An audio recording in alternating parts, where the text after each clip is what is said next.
January 1692. Salem Village, Massachusetts.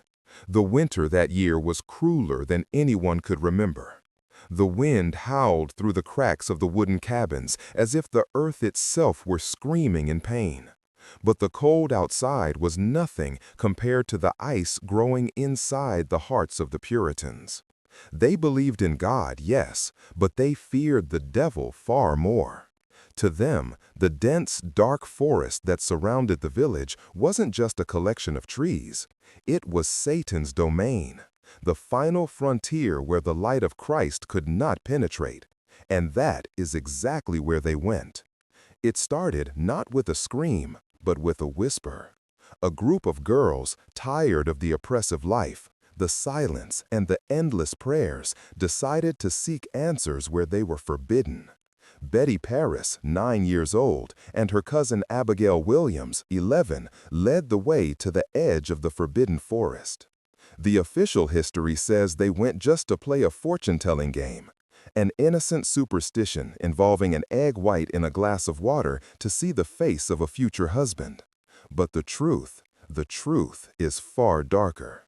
That night, under the light of a sick, pale moon, what they saw in the water's reflection was not the face of a boy. What they saw was the shape of a coffin. And then the forest stopped. The wind died. The animals went silent. And from the shadows of the ancient trees, he emerged.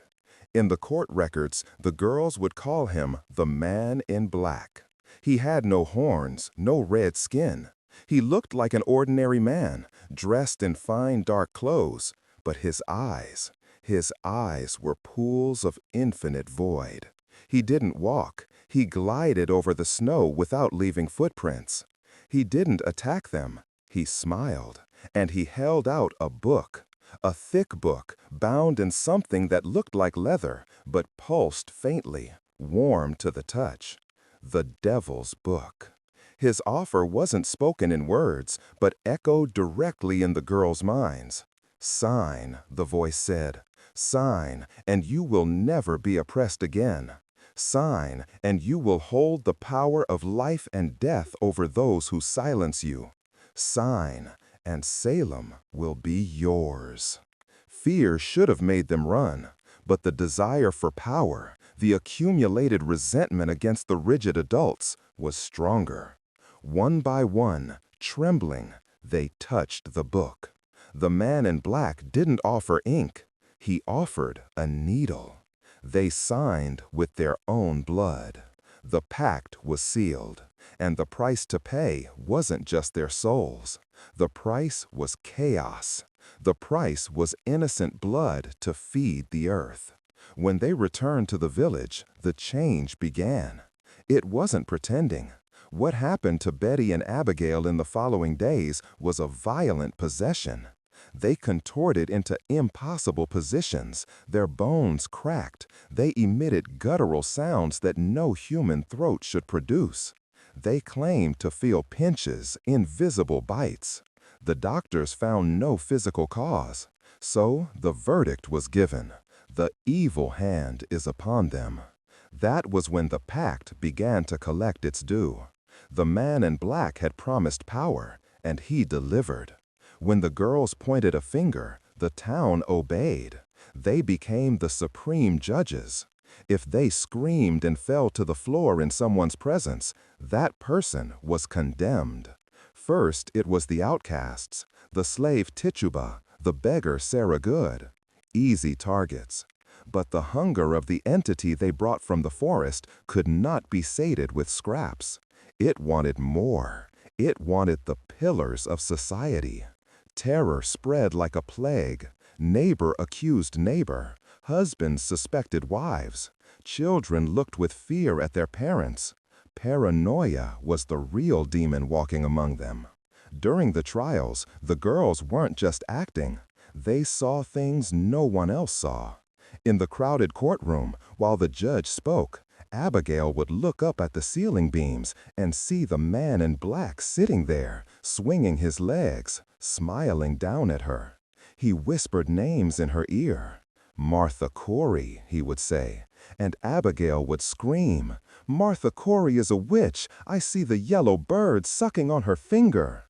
And the innocent woman would be dragged to the gallows. With every hanging on Gallows Hill, with every snapped neck, the girls felt a surge of electric energy. The spelled blood strengthened the pact. The town of Salem was being consumed from the inside out, a mass ritual sacrifice orchestrated by children holding the devil's pen. 19 people were hanged.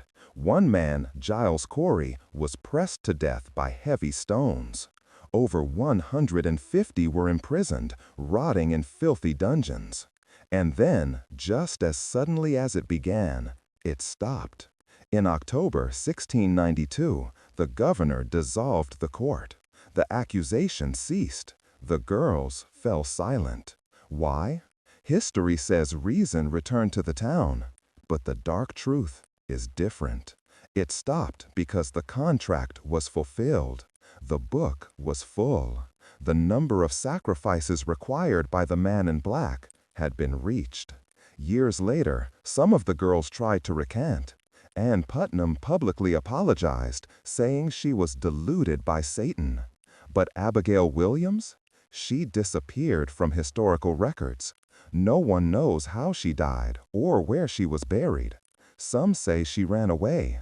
Others say that on a cold winter night, she heard that familiar call coming from the edge of the forest. The man in black had returned to collect the final part of the deal. She had given him the town. Now she belonged to him. They say if you go to Salem today, on the old Gallows Hill, where the grass grows over forgotten graves, and make absolute silence, you won't hear the screams of the innocent victims. You will hear the sound of a child laughing, and the rustling of dry leaves, as if someone is turning the pages of a heavy, ancient book. The Salem witch trials were not a miscarriage of justice. They were a successful ritual, and we are still living in the world that pact created.